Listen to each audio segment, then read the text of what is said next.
Assalamualaikum warahmatullahi wabarakatuh. Tapi pun buat pemirsa semua Tribun Lampung TV, di sini kita akan membahas beberapa persoalan dalam tema respon Omnibus Law di Lampung dalam program Tribun Kriminal dan Hukum atau Tindak. Oke, di sini kita akan menampilkan dua narasumber yang sangat familiar di Provinsi Lampung. Yang pertama akademisi dari Fakultas Hukum Tata Negara Fakultas Hukum Unila, Bang Rudi. Assalamualaikum Bang. Assalamualaikum warahmatullahi wabarakatuh. Tapi pun. Kemudian satunya lagi Direktur LBH Bandar Lampung, Chandra Mulyawan. Assalamualaikum Bang. Assalamualaikum Mas Bayu. Siap, oke. Di sini kita akan membedah beberapa persoalan-persoalan terkait Omnibus Law atau Undang-Undang Cipta Kerja yang sempat disahkan oleh DPR RI. Kemudian di sini juga, terutama di Lampung, banyak sekali tuntutan-tuntutan dari elemen masyarakat, kemudian tuntutan dari mahasiswa dan semua stakeholder gitu kan, untuk supaya Omnibus Law ini bisa dikaji ulang gitu. Betul begitu ya, Pak Dir sama Pak Rudi? Ya. Oke. Di sini mungkin aku menanyakan lebih kepada akademisi dulu nih, untuk sebenarnya dari pandangan Pak Rudi sendiri selaku akademisi Fakultas Hukum sendiri, sebenarnya apa sih Bang, biar akrab lah, biar Bang aja ya Bang ya sambutannya gitu kan. Apa sih yang dimaksud dengan Omnibus Law itu sendiri gitu? Oke, terima kasih ya Bayu dan pemirsa Tribun News.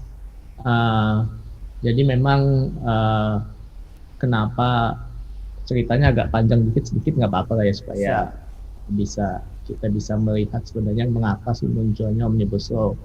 Jadi sebenarnya secara singkat bisa disampaikan bahwa saat ini undang-undang existing Indonesia ini ada 1687. Luar biasa ya, 1687 undang-undang existing yang berlaku saat ini di Indonesia. Bayangkan jika itu melahirkan peraturan pemerintah, peraturan presiden, itu akan banyak sekali.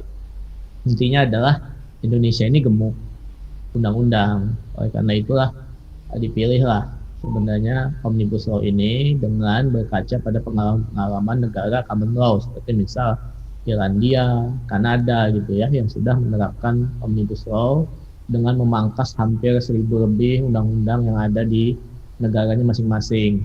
Nah, rencananya Indonesia ini dengan adanya Omnibus Law ini ingin memangkas ya undang-undang tersebut yang tadinya jumlahnya ada 1687 itu menjadi lebih ramping. Nah, di program legislasi nasional yang ditetapkan di bulan Desember ya, kebetulan saya juga ikut sebenarnya di dalam pembahasan tertutup di saat itu, ada dua sebenarnya Omnibus Law ini untuk kita cermati. Satu adalah RUU Cipta Kerja, duanya adalah ketentuan umum perpajakan. Ini juga modelnya nanti Omnibus Law. Nah, permasalahannya adalah Indonesia sebenarnya kalau kita lihat di Undang-Undang P3 ya, Undang-Undang Pembentukan Peraturan Perundang-undangan, itu tidak mengenal model Omnibus Law ya yang ada yang dicontohkan di negara-negara lain tersebut. Nah, sebenarnya waktu itu pemerintah bingung ya, saya mengikuti sekali nih sejak Desember itu pemerintah bingung, konsultasi kemana-mana gimana sih model yang tepat sebenarnya Omnibus Law ini.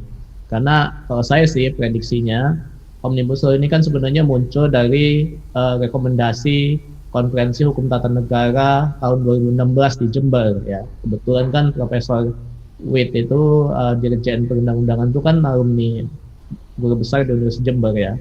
Nah, rekomendasinya Omnibus Law ini. Jadi kalau menurut saya sih pemerintah senang ada rekomendasi ini ya, meskipun secara teknis di Konferensi Hukum Tata Negara itu tidak menjelaskan sebenarnya model Omnibus Law ini seperti apa. Kita sampai saat ini mengenalnya masih kodifikasi hukum ya, seperti di undang-undang di KUHP ya, KUHP data, bahkan yang terbaru itu kodifikasi parsial itu kita ada di Undang-Undang Pemilu. Nah, ada buku 1, buku 2 ya.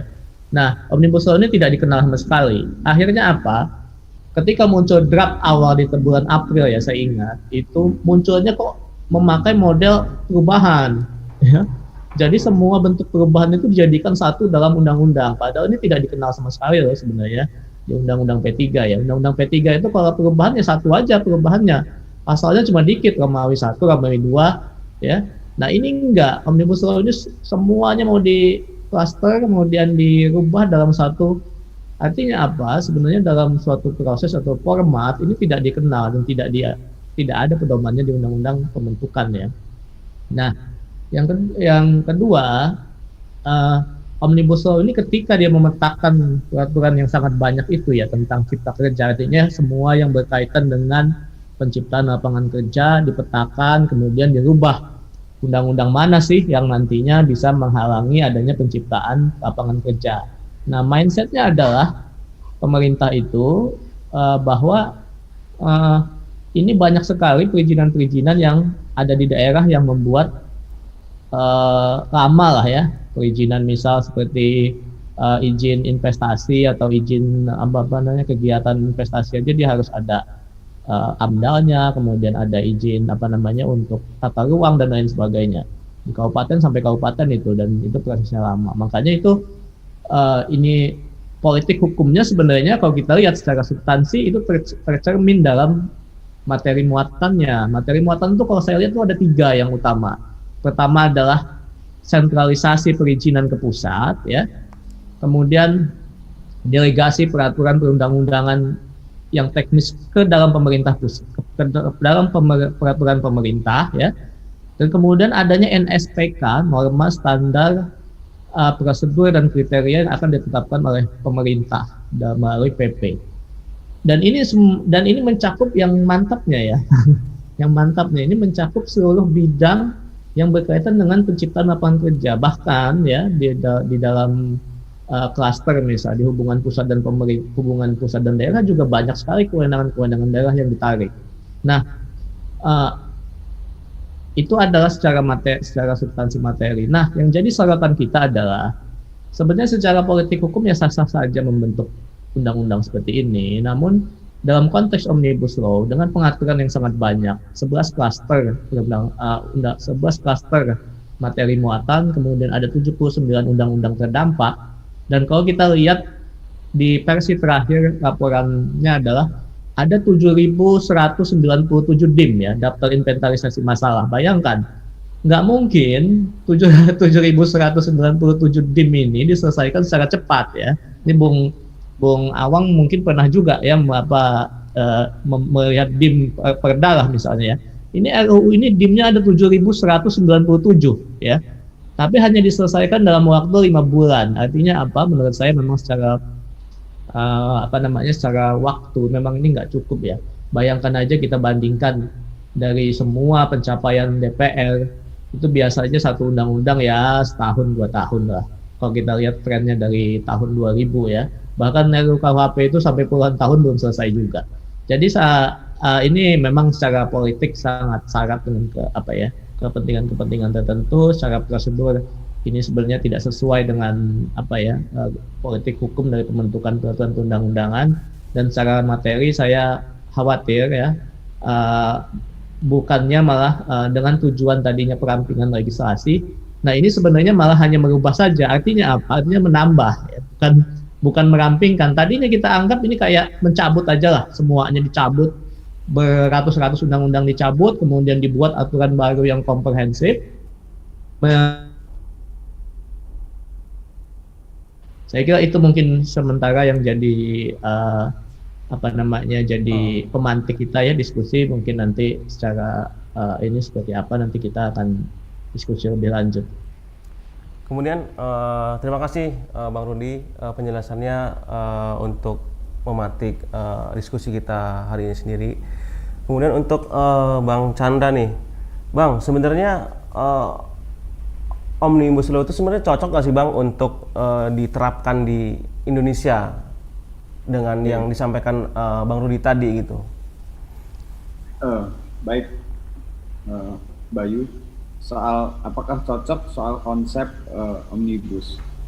Ya seperti yang disampaikan di awal oleh Dr. Rudi di awal ya. Tadi soal omnibus itu sebenarnya di Eropa kontinental juga nggak dikenal. Itu adalah common law system yang kemudian atau sebutan lainnya omnibus bill gitu. Soal kalau saya memandangnya omnibus itu adalah sebuah konsep atau kemudian teknik yang lebih praktis adalah teknik pembentukan peraturan perundang-undangan. Nah, kalau memang tujuannya adalah untuk perampingan dan itu secara material itu memang bukan semudah.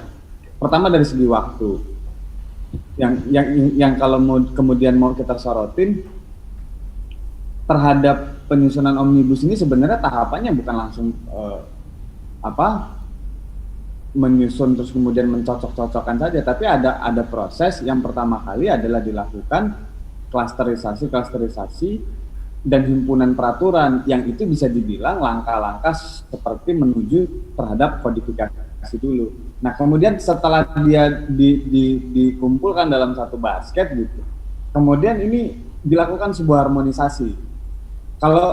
Dan pekerjaan itu bukan pekerjaan mudah. Bahkan sampai hari ini aja kalau kita mau berkaca soal ini, Indonesia juga belum ada terjemahan resmi KUHP. Undang-Undang 146 itu langsung mengakui saja Wetboek Pansrafrechtnya dengan beberapa ketentuan yang dicabut, dan itu diberlakukan serta-merta. Sampai hari ini kalau kita mau jujur, HIR itu ya versi Belanda, yang menerjemahkan itu adalah profesor-profesor hukum. Negara ini juga belum pernah ada ofisial menerjemahkan terhadap KUHP. Nah, soal cocok atau nggak cocok dengan omnibus, ya saya pikir itu adalah porsinya Bang Rudi ya, selaku dokter tata negara untuk melihat itu dari kacamata sistem hukum. Dan itu saya pikir kajiannya cukup harus mendalam, karena ya sah-sah aja, karena memang soal Eropa dan common law system itu sendiri di beberapa praktek peradilan kalau kita ikuti juga banyak juga praktek yang dari Anglo-Saxon juga diakui di Eropa kontinental. Salah satunya mengakui jurisprudensi putusan hakim yang terdahulu. Walaupun di dalam praktek peradilan misalnya hakim nggak pernah terikat dengan putusan-putusan hakim terdahulu, tapi di dalam praktek juga LBH seringkali diamininya jurisprudensi itu. Nah, artinya sebenarnya soal pembaruan hukum sebenarnya isunya soal omnibusnya, tapi soal ide gagasan pembaruan hukum, LBH terus terang mendukung soal pembaruan hukum itu. Bahkan LBH dengan jaringan LBH ini terus mendukung pemerintah untuk melakukan pembaruan sistem hukum di Indonesia, baik itu pidana, perdata, administrasi negara. Itu juga banyak harus didorong soal pembaruan hukum, berlebih soal perkembangan zaman di wilayah teknologi informasi. Tapi yang jadi soal omnibus ini adalah bukan soal konsepnya, tapi soal material isinya, substansinya. Itu yang kemudian ini juga perlu disampaikan ke publik oleh pemerintah. Ya, sampai hari ini wajar saja penolakan terjadi masif hampir di seluruh Indonesia oleh mahasiswa dan elemen masyarakat sipil lainnya, karena kita melihat prosesnya. Dan saya yakin Bang Rudi paham betul soal formilnya penyusunan perundang-undangan. Soal satu saja variabelnya, misalnya kita angkat soal partisipasi publik dan keterbukaan informasi. Sampai hari ini aja tadi statement pembukanya Bang Rudi aja, ini yang mana yang dipakai gitu. Dan LBH dengan jaringan, misalnya LBH di Bandar Lampung, kita coba untuk mengkonsolidasikan akademisi dan praktisi soal untuk kita mencoba membahas isinya. Juga kita belum pegang yang ofisial, yang mana ini yang bakal kita melakukan diskusi-diskusi. Seharusnya draft itu memang bisa dari awal terus keterbukaan soal informasi itu memang mengikuti dari setiap proses. Gitu loh. Maka di dalam penyusunan perundangan kan ada istilah uji publik. Nah, ini publik pun nggak bisa akses, dan macet ini informasinya. Bahkan bukan cuma macet, tapi juga simpang siur, ya kan? Per hari ini saja, ini agak menurut saya agak kontradiktif. per hari ini saja DPR baru, saya baca ikuti di beberapa media, DPR RI baru hari ini akan menyerahkan draft final. Tapi kemudian pemerintah daerah sudah melakukan sosialisasi. Apa yang disosialisasikan? Isinya draftnya yang mana yang mau disosialisasikan oleh pemprov itu, gitu loh. Yang mau disosialisasikan yang mana? Orang baru mau diserahin hari ini kok, gitu. Ini juga yang kemudian kita harus jujur juga mengkoreksi soal teknik penyusunannya. Baru kita juga dari substansinya juga kita akan kemudian dianggap beberapa orang ini terlambat misalnya karena ini sudah diketok palu, misalnya sudah diparipurnakan, dan walaupun itu tidak ditambahkan di dalam lembar negara juga hanya menunggu beberapa hari saja undang-undang itu juga berlaku dan mengikat buat rakyat gitu Mas Bayu. Oke, terima kasih Bang Awang. Mungkin balik lagi ke Bang Rudi, sebenarnya itu cocok nggak sih Bang diterapkan untuk di Indonesia Bang, Omnibus Law sendiri Bang, menurut kajian dosen hukum tata negara sendiri? Saya secara jujur ya, menurut saya Omnibus Law ini tidak cocok diterapkan di Indonesia. Kenapa? Karena dalam pembacaannya itu sulit ya. Ini Omnibus Law ini merubah yang namanya banyak sekali undang-undang sekali tebas ya. Misal di satu pasal itu merubah langsung 4 undang-undang lah. Di Klaster tenaga kerja aja sekitar 4 itu. Undang-undang ketenaga kerjaan, jaminan sosial ya, termasuk pekerja migran dan lainnya. Nah, orang ini harus melihat ya secara teknis ya Pak Bayu ya. Secara teknis ketika kita melihat draft naskah ini, orang harus membuka sekitar 5 undang-undang sekaligus ya untuk memahaminya. Membuka 5 undang-undang sekaligus untuk memahami satu pasal saja ya. Iya. Yaitu undang-undang ketenaga kerjaan. Kenapa? Karena yang lainnya belum dicabut. Nah, ini yang jadi masalah. Harusnya kalau melakukan ini, kita ini punya tradisi Eropa kontinental namanya kodifikasi. Kodifikasi ini pernah dilakukan di Indonesia dan berhasil. Itu undang-undang pemilu. Meskipun kodifikasinya parsial ya. Saya kira bagus ya misalnya. Kenapa? Ketika kita menggunakan model kodifikasi, maka kita hanya berpaku pada kitab undang-undang 1 itu saja, tidak secara pembacaan kita harus merujuk kepada undang-undang lama. Nah, ini yang saya perhatikan ya secara jujur terjadi di masyarakat. Ada yang bilang, oh itu belum dihapus loh, ada yang sudah dihapus, kemudian oh itu tidak diatur ya, ternyata ada di sebelumnya. Ada juga yang berubah. Nah, ini menjadi kebingungan bagi masyarakat. Bagaimana membaca undang-undang? Padahal ada fiksi hukum namanya. Semua orang dianggap tahu undang-undang. Ketika dia masuk lembaga negara, maka semua orang dianggap tahu undang-undang. Mau dia ngaku saya nggak tahu undang-undang itu, ya tetap aja dia di penjara bisa. Ini yang saya khawatir ya. Nah, ini menurut saya yang tidak tepat ya. Model Omnibus Law ini. Kenapa? Ini modelnya juga dipaksakan, tidak ada dalam konteks di Undang-Undang P3 juga tidak ada model seperti itu. Dan secara teknis ya namanya hukum, itu harus mudah dipahami. Kenapa? Karena yang menjalani hukum itu sendiri nanti masyarakat ya. Orang-orang kecil, rakyat yang kadang tidak mengetahui. Saya terus terang secara jujur, coba ditanyakan kepada dosen-dosen siapa yang udah pernah baca undang-undang ini secara menyeluruh ya, semua klaster loh ini ya. Ya bahkan ada yang waktu itu juga saya bilang ini kalau kajian secara menyeluruh kalau dilakukan oleh satu orang sama seperti kerja Musa bangun jalan dari Anyer ke Panarukan. Bayangkan tuh ya. Bayangkan 1.200 lebih pasal dengan rujukan undang-undang lama yang belum dicabut ya kita harus membuka ke sana lagi, kemudian melihat lagi ke akhirnya kita menjadi banyak sekali distorsi di masyarakat. Jadi saya terus terang dari dulu juga kalau misalnya lihat dari medsos maupun komentar pendapat saya selalu tidak setuju dengan model Omnibus Law ini. Kenapa? Politik hukum perampingan legislasi yang dikumandangkan oleh Omnibus Law ini akhirnya tidak tercapai juga. Kenapa? Karena undang-undangnya masih berlaku yang lama-lama itu. Kita tidak pernah ada perampingan legislasi, padahal politik hukumnya adalah perampingan legislasi. Nah, yang terjadi malah ini seperti Anda ingin melakukan shortcut ya, jalan pintas, menarik semua kewenangan-kewenangan yang ada, yang sekarang tersebar di banyak lembaga ya, kemudian ditarik ke dalam suatu diskresi kewenangan oleh pemerintah pusat melalui nanti PP. Jadi kalau lihat apa namanya materi muatannya, maka banyak sekali ketentuan-ketentuan delegasi yang diatur dengan PP. Artinya apa? Nanti pemerintah yang akan mengatur itu semua. Nah ini kan artinya apa? Sentralisasi kekuasaan kembali oleh pemerintah pusat. Nah ini semua banyak lembaga yang menjerit. Ada yang kewenangannya dipreteli, ada daerah juga ada yang kewenangannya diambil lagi. Ini kan dulu reformasi kita ini kan sebenarnya mendisperse kekuasaan ya supaya tidak terjadi otoritarian. Jadi pembagian kekuasaan ke banyak lembaga yang ada di Indonesia, misalnya ada di usaha aja ada KPPU, ada yang lain ya. Terus di pemilu itu ada Bawaslu, KPU dan lain sebagainya.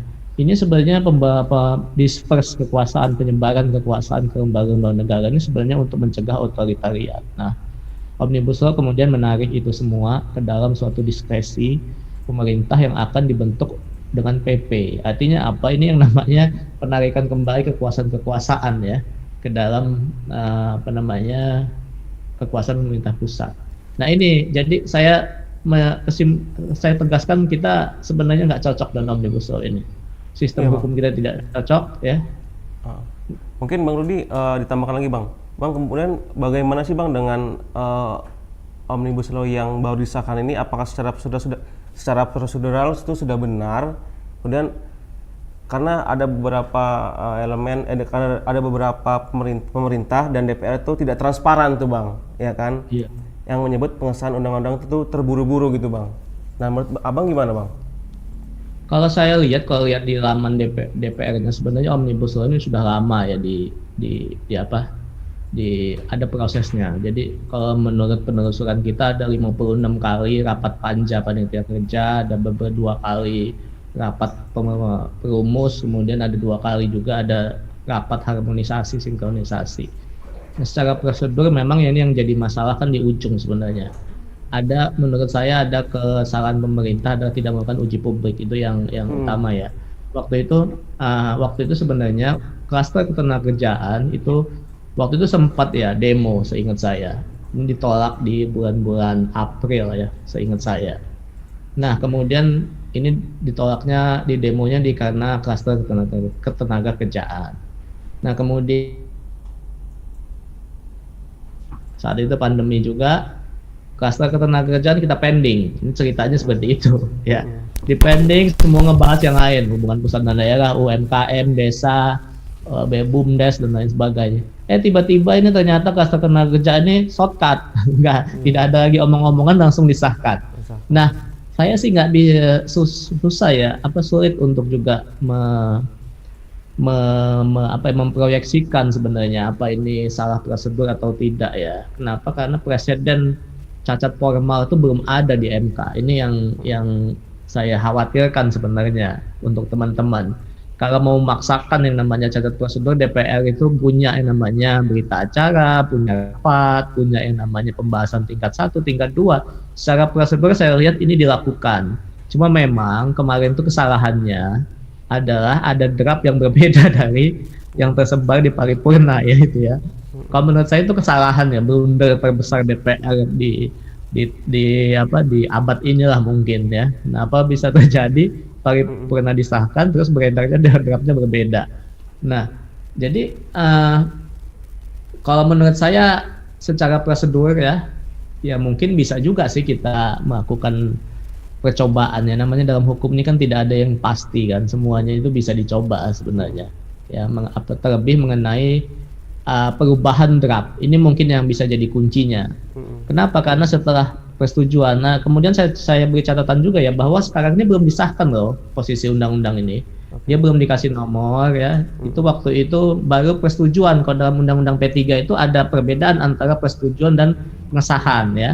Persetujuan itu adalah disetujui oleh DPR dan pemerintah. Pengesahan itu ketika dia udah masuk ke dalam udah ditandatangan oleh presiden. Makanya ada jangka waktu 30 hari kalau misalnya presiden nggak mau tanda tangan ini sejak disetujui ya, ingat ya, sejak disetujui 30 hari nanti akan makanya sebenarnya sekarang ini tahapnya belum disahkan ini. Makanya betul kata tadi itu ini mau aneh juga pemerintah kok udah sosialisasi ya padahal belum disahkan kan menjadi undang-undang. Pemerintah daerah juga kemudian seperti seperti tergopoh-gopoh gitu ya apa merespon mungkin karena dikejar oleh pemerintah pusat dan lain sebagainya sehingga akhirnya mensosialisasikan undang-undang yang belum disahkan ya baru disetujui aja. Nah ini mungkin catatan kita sama-sama juga ya, bahwa memang nanti kita harus menunggu dulu untuk melakukan kajian ini, menunggu draft yang memang sudah disahkan yang resmi. Ini kan kalau nggak salah baru surat presiden ya. Dari DPR ke surat presiden. Nah itu naskah itu nanti jika Jokowi tidak menandatangani dalam 30 hari maka itu otomatis sah berdasarkan Undang-Undang P3. Nah saat itu kita bisa dapat draft yang resmi. Nah draft resmi inilah nanti yang bisa jadi acuan kita. Kalau memang dia nanti ada perubahan ini mungkin bisa cacat prosedur dari paripurna dengan yang disahkan. Padahal tidak boleh ada yang berubah ini sebenarnya. Nah saya nggak tahu, harusnya DPR membuka rekaman, itu setiap sidang tuh ada rekaman sebenarnya, ada rekaman ya. Kalau ada hal yang berbeda itu bisa diputar sebenarnya, apa sih sebenarnya yang disetujui. Nah mungkin itu yang bisa saya sampaikan. Artinya secara presiden, MK belum pernah membatalkan, tahu saya, mungkin saya salah ya, tapi ini karena putusan MK terlalu banyak, setahu saya, MK belum pernah membatalkan undang-undang yang cacat prosedur. Secara formal cacat ya. Presidennya sangat tidak ada karena materi muatan yang bertentangan dengan undang-undang dasar ya banyak sekali. Tapi yang dia secara formal salah belum pernah. Oke. Begitu, Pak Bay. Terima kasih Bang Rudi. Mungkin ke Bang Awang nih, sebutan mahasiswa dulu Bang Awang ya. Bang Awang mungkin tanggapan dari LBH sendiri terkait respon-respon yang banyak yang bermunculan terhadap Omnibus Law sendiri, kemudian ada kekerasan terjadi di mana-mana, pengamanan penolakan aksi Omnibus Law sendiri. Itu sikap dari LBH Bandar Lampung seperti apa nih Bang Awang? Ya, soal pertama LBH terangkan bahwa kita tetap melakukan kampanye penolakan terhadap lahirnya Undang-Undang Cipta Kerja ini, yang kemudian dan itu adalah hak konstitusional warga negara untuk dia berkumpul dan menyatakan pendapat, itu dijamin oleh undang-undang. Nah kemudian terhadap pelaksanaan aksi yang hampir di seluruh Indonesia itu terjadi kericuhan, itu juga saya pikir menjadi presiden karena banyak juga LBH khususnya untuk di Lampung menemukan seperti salah satu ada korban yang LBH dampingi saat ini, itu dia menjadi korban salah tangkap dan menjadi korban akibat kekerasan represif dari yang diduga oleh aparatur kepolisian karena seragam lengkap ya kan, dan itu informasi dari korban juga menyatakan bahwa ini diduga keras dilakukan oleh aparatur kepolisian. Nah di dalam terhadap ini tentu pertama gini, saya ingin mengingatkan ingatan kita bersama karena ini juga adalah pengetahuan yang semua orang sebenarnya sudah bisa konsumsi. Sebelum undang-undang ini disahkan oleh DPR, yang informasinya itu akan disahkan tanggal 8, kemudian dikejar tayang, kemudian di tanggal 5 disahkan oleh paripurna di tanggal 5. Itu sebelum didahului oleh itu beredar juga soal telegram Kapolri soal penanganan penyampaian kebebasan di muka umum. Nah ini adalah rangkaian yang tidak bisa dipisahkan. Saya pikir artinya apa? Ini menunjukkan artinya secara institusional kepolisian sudah bisa membaca melalui perkiraan-perkiraan karena kepolisian punya infrastruktur dan suprastruktur yang saya pikir cukup mapan lah untuk di Republik ini. Tapi kemudian pendekatan yang dilakukan adalah tidak sesuai oleh protap yang Polri sendiri keluarkan. Di peraturan Kapolri 2009 itu jelas soal penanganan unjuk rasa. Bahkan pendekatan humanis itu wajib dilakukan oleh kepolisian. Tapi faktanya dari aksi tanggal 7, tanggal 8 yang tanggal 9 kemudian itu dilakukan di Provinsi Lampung, banyak korban berjatuhan. Bahkan salah satu mahasiswa kita di Fakultas Fakultas Teknik di Universitas Lampung, ada juga mahasiswa yang dari Fakultas Hukum Universitas Malayati juga jadi korban terhadap tindakan represif. Nah, saya pikir ini adalah tindakan yang berlebihan dan sewenang-wenang oleh aparat kepolisian, dan ini harus dalam pada waktu yang sama negara juga harus bertanggung jawab terhadap hadirnya korban-korban itu, dan LBH terus akan mengawal soal ini, dan LBH sudah siapkan kanal advokasi untuk bantuan hukum terhadap kebebasan menyampaikan pendapat, dan LBH juga sudah menghimpun beberapa organisasi bantuan hukum serta profesi advokat untuk bergabung memberikan bantuan hukum kepada siapa-siapa saja yang dia merasa hak atas kebebasan berbicaranya itu dihalang-halangi. Nah, ini yang kemudian perlu didorong bersama juga soal, dan kita beberapa kesempatan juga mengimbau kepolisian sekaligus meminta pertanggungjawaban kepolisian untuk mengungkap, karena ini walaupun kami sendiri agak sedikit meragukan hal itu. Kenapa? Karena pelakunya juga diduga oleh instansi kepolisian sendiri. Tapi ini adalah sebenarnya untuk menunjukkan bahwa apakah betul kepolisian itu bertindak proporsional dan memang dia bertindak layaknya untuk pengayoman masyarakat. Karena perlu diingatkan juga, kebebasan berpendapat ini juga adalah hak konstitusional yang dijamin. Jadi melakukan kekerasan terhadap orang yang menyampaikan pendapatnya itu jelas pelanggaran hukum, dan pada yang sama itu adalah pelanggaran hak asasi manusia. Oke. Kemudian Bang Awang, bagaimana perkembangan kasus terkait aksi penolakan kemarin yang diadvokasi oleh LBH Bandar Lampung sendiri? Ya, soal perkembangan per tanggal 9 itu sudah dikeluarkan semua oleh Polrestabes orang-orang yang ditangkap, dan ada 19 yang ditangkap. Kalau tidak salah nanti datanya saya akan koreksi. Kalau tidak salah di tanggal 7 itu ada 19 orang yang terdiri dari pelajar, mahasiswa, dan masyarakat sipil lainnya, dan itu sudah dikeluarkan di tanggal 8. Dan di tanggal 8 itu juga ada beberapa pelajar yang ditangkap dan diamankan di kantor Polresta Bandar Lampung, dan itu LBH mencatat jumlah karena kita nggak bisa validasi identitas orang-orang yang ditangkap, cuma hanya beberapa yang bisa kita himpun, dan itu semuanya sudah dikeluarkan sudah dibebaskan oleh Polrestabes. Cuman informasi yang masih kami cari melalui tim advokasi ini, katanya di Lampung ini ada sedikitnya, kalau tidak salah saya ada 6 orang yang ditetapkan tersangka terhadap proses yang dilakukan di tanggal 7, karena diduga dia membawa bahan bakar dan ada indikasi terlibat di dalam penyalahgunaan narkotik. Dan karena di tanggal 7 itu kebetulan saya ada di lokasi aksi massa mendampingi mahasiswa, dan itu memang banyak yang ditangkap di sore hari itu yang dan saya menyaksikan sendiri, dan saya memastikan untuk tidak dilakukan kekerasan terhadap yang bersangkutan, karena prinsipnya benar negara mempunyai hak untuk menghukum orang salah, tapi dengan catatan proses atau cara yang untuk menunjukkan atau meminta pertanggungjawaban orang salah itu harus dan wajib dilakukan dengan cara-cara yang benar.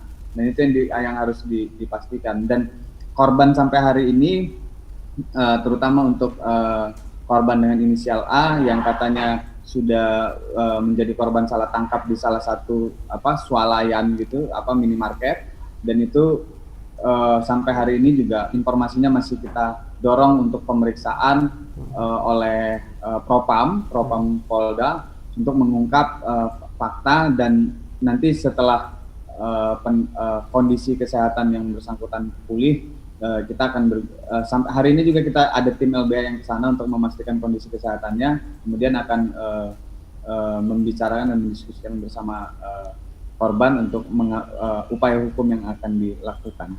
Oke, siap. Mungkin balik lagi kepada Bang Rudi. Bang, di Omnibus Law ini sendiri kan terdapat beberapa sektor yang dibahas nih. mulai dari ketenaga kerjaan, lingkungan, perizinan, investasi dan lainnya gitu kan. Nah kalau Bang Rudi sendiri lebih menyoroti kepada yang mana nih Bang? Kalau saya menyoroti permasalahan yang terjadi di Omnibus Law ini seperti yang saya sampaikan tadi adalah terlalu banyak ruang diskresi kepada pemerintah untuk mengatur segala halnya dalam bentuk PP ya. Artinya apa? Artinya ada banyak ruang di mana lembaga perwakilan ya ataupun lembaga perwakilan itu kan dalam konteks demokrasi ya harus kita anggap sebagai perwakilan rakyat lah. Dalam konteks ini materi muatan yang seharusnya melibatkan pengaturan-pengaturan yang membatasi masyarakat itu harusnya kan diatur dalam materi muatan undang-undang. Nah, permasalahannya di Undang-Undang Omnibus Law, Undang-Undang Cipta Kerja ini memberikan banyak pengaturan lebih lanjut kepada PP. Artinya apa? Ya nanti ya terserah pemerintah lah itu mau ngatur apa. Ini kan yang berbahaya sebenarnya. Mengapa sebenarnya undang-undang itu harus disetujui harus kenapa nanti kita seperti tidak tahu tiba-tiba ada PP mengenai hal-hal yang secara teknis mengatur mengenai lingkungan, mengenai tanah kerjaan dan lain sebagainya. Ini yang menjadi presiden buruk. Kalau saya melihat dari secara keseluruhan seperti itu, ya dalam konteks hal-hal lain itu sebenarnya kan ada DIM ya, yang saya sampaikan tadi. Kalau kita lihat DIM-nya aja ada 7.197 DIM. Itu artinya kalau kita lihat pasalnya ada 1.200 pasal, artinya setiap pasal itu mengandung 7.000 dibagi 1.200 kita 5 masalah. Jadi tiap pasal itu ada masalah ini artinya. Nah, kalau saya melihatnya dari seperti itu, kenapa? Karena saya hanya melihat ya secara terus terang, secara jujur saya tidak membaca semuanya. Saya hanya membaca hal yang berkaitan secara teks perundangan dan yang secara materi saya mempelajari mengenai hubungan pusat dan daerah, klaster ketenagakerjaan sedikit ya, kemudian UMKM ya, terutama yang juga saya pelajari adalah mengenai banyaknya sanksi pidana yang diubah menjadi sanksi administrasi. Ya, itu di izin-izin lingkungan misalnya. Izin-izin berkaitan dengan lingkungan, berkaitan dengan investasi ya. Itu banyak sekali kalau ya tadinya misal merusak lingkungan ini dengan pidana kemudian diganti menjadi administrasi saja. Ini yang juga jadi problem ya yang saya fokus ya. Jadi beberapa hal tersebut saja yang menurut saya fokus di dalam kajian ini. Gitu Bung Bayu. Tapi ini berbahaya sekali ya dengan namanya diskresi ke PP ini sudah sangat bahaya sebenarnya. Oke. Mungkin sama pertanyaan kepada Bang Awang juga. Kalau LBH sendiri menyoroti dari yang mana nih Bang Awang? Sektor mana nih Bang Awang? Ya, kalau isu sektoral jelas ya di dalam, saya pikir hampir karena ini berhubungan dengan banyaknya klaster, setidaknya ada 11 klaster di undang-undang itu. Karena saya juga belum bisa validasi karena terakhir informasinya katanya klaster pendidikan keluar, ternyata banyak juga penolakan dari akademisi, ternyata masih banyak tuh klaster masih masuk klaster pendidikan di Omnibus. Saya juga nggak bisa validasi itu yang harus dijawab pemerintah. Jadi benar nggak itu masuk? Jadi sebenarnya ini ada berapa klaster pendidikan, apakah masuk atau tidak? Karena itu walaupun beberapa kali disampaikan itu hanya di kawasan ekonomi khusus, tetap aja sama aja bahwa semua warga negara, hak negara itu sama, hak atas pendidikan, yang mau dia di kawasan ekonomi khusus, mau di daerah dia slum area, mau di mana dia sama, dia negara wajib menjamin soal itu. Nah kemudian soal sebenarnya kalau soal lebih fokus di mana, tapi karena ini kemudian saya hanya menyampaikan respon balik terhadap apa yang direspon oleh pemerintah beberapa hari yang lalu soal ketenaga kerjaan, bahwa kemudian ramai-ramai pemerintah mengklarifikasi soal adanya hoax yang diduga pemerintah itu hoax soal ketenaga kerjaan. Nah itu beberapa pasal sudah kita, karena itu yang di refer kita lihat, yang dikutip itu di draft yang 1035 halaman, kita cek di dalam draftnya. Ya sebenarnya menjawabnya juga itu selain dia nggak benar juga dia parsial, pemerintah mengutipnya soal misal PKWTT dengan PKWT, perjanjian waktu tertentu dengan waktu tidak tertentu. dianggap itu memang masih ada. Misal di pasal, kalau saya tidak salah itu di pasal di undang-undangnya di pasal 56 diomongin tuh masih ada tuh soal PKWT waktu tertentu dan PKWT masih dianggap masih ada. Tapi kemudian banyak pasal selanjutnya menerangkan yang di Undang-Undang 13 2003 itu levelnya diatur di undang-undang. Kemudian di Undang-Undang Cipta Kerja ini dia diturunkan menjadi level peraturan pemerintah. Nah itu saja secara pengakuan hak kepada warga negara itu tidak seimbang. Soal jenis pekerjaan, lama waktu kontrak itu diaturnya nanti di PP. Semuanya digantung di PP. Benar yang disampaikan oleh Dr. Rudi tadi bahwa sebenarnya cita-cita omnibus ini nyampe nggak soal apa yang cita-citanya digaungkan oleh pemerintah untuk merampingkan peraturan perundang-undangan mempermudah itu. Tapi dari faktanya juga, dari draft-draft itu setidaknya saya mengutip salah satu pernyataan guru besar Fakultas Hukum di banyak media disampaikan setidaknya ada 500 lebih PP turunan dari undang-undang ini. Artinya karena ini bukan mencabut seluruhnya, tapi hanya membatalkan sedikit-sedikit pasal yang terdampak itu ada sekitar 79 undang-undang terdampak ini. Artinya akan ada 500 PP baru tanpa harus mencabut PP yang lama. Karena dia sepanjang tidak bertentangan, PP baru itu akan tetap artinya akan ada penambahan sekitar 500. Nah, di sini yang cita-citanya itu pun nggak sampai, logikanya nggak sampai untuk perampingan, tapi kemudian output yang bisa dibaca adalah ini akan adanya potensi hyper regulation. Regulasi yang berlebihan gitu loh. Dan lebih teknis misalnya. Bahkan sekelas Dr. Rudi saja menyatakan sulit untuk misalnya, dan itu akan menjadi pekerjaan yang luar biasa kalau itu akan dianalisa dan kampus-kampus akan mendiskusikan hal itu. Bagaimana mungkin membaca satu pasal kemudian harus membuka sedikitnya 4-5 undang-undang. Jadi nggak ketemu tuh soal idenya. Makanya sebenarnya soal apakah yang lebih, kalau LBH, pertanyaannya LBH lebih menyoroti yang kemana, karena pertama saya sampaikan terutama di klaster ketenagakerjaan, karena wilayah ini yang kemudian minggu kemarin ramai direspon balik oleh pemerintah dengan menyatakan banyaknya hoax, dan ternyata kita periksa juga yang nggak seperti yang disampaikan oleh pemerintah. Dia mengutip soal pasal PKWT masih ada, tapi pasal selanjutnya itu yang harus diterangkan. Pasal selanjutnya itu tidak diatur di undang-undang itu, jenis pekerjaan tidak diatur. Kalau kita mau jujur, pekerjaan waktu tertentu itu di Undang-Undang 13 2003 itu dijelaskan kalau dia digantungkan terhadap pertama syarat waktu, dia maksimal 2 tahun. Kalau kemudian terhadap proses, dalam arti proses pekerjaan tertentu itu dia membutuhkan proses yang cukup lama, dikasih batasan dia 3 tahun. Nah, di Undang-Undang Cipta Kerja itu nggak dijelasin berapa waktu paling lama. Maka ditangkap oleh publik, kemudian oh ini kita dimungkinkan untuk menjadi pegawai kontrak seumur hidup.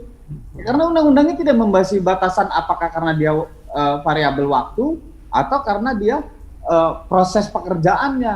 Nah, ini kan nggak jelas. Nah, ini yang kemudian ditangkap oleh masyarakat. Berarti memungkinkan, ya nggak salah juga masyarakat menangkap, memungkinkan terjadinya kontrak seumur hidup karena undang-undangnya nggak dijamin tuh berapa soal batas waktu lama kontrak. Nah, ini yang saya pikir soal kemudian soal pesangon, ternyata begitu dihitung, dikalkulasi berdasarkan jumlahnya satuan perhitungan pesangon juga angkanya lebih kecil, pengali kewajiban pemberi kerja lebih kecil dari undang-undang yang sebelumnya. Nah, ini yang kemudian saya pikir itu akan lebih baik kalau pemerintah jelaskan itu gitu loh, daripada menutup-nutupi apa yang kemudian ada di substansi undang-undangnya itu. Begitu Mas Bayu. Mungkin kalau dari Bang Rudi, seharusnya bagi mereka yang keberatan atau yang dirugikan dengan adanya Undang-Undang Cipta Kerja ini seharusnya seperti apa nih Bang Rudi?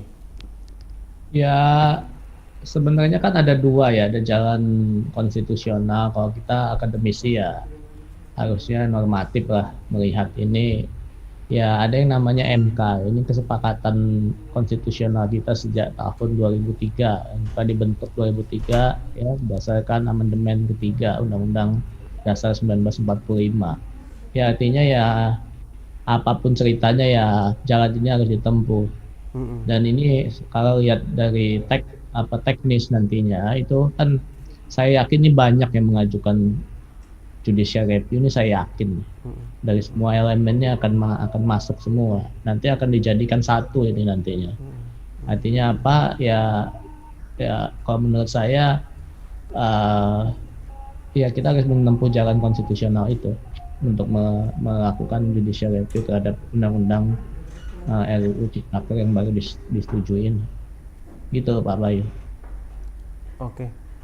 Mungkin perjumpaan kita sudah di akhir penghujung nih untuk narasumber yang terhormat. Terima kasih buat Bang Rudi yang sudah meluangkan waktunya untuk bisa ngobrol di program Tindak Tribun Lampung TV. Kemudian Bang Chandra selaku Direktur LBH Bandar Lampung juga sudah menyempatkan waktunya juga. Mungkin sekian dari saya Bayu Saputra, host Tribun Lampung Tindak Kriminal. Salam hormat untuk semuanya. Wassalamualaikum warahmatullahi wabarakatuh. Terima kasih.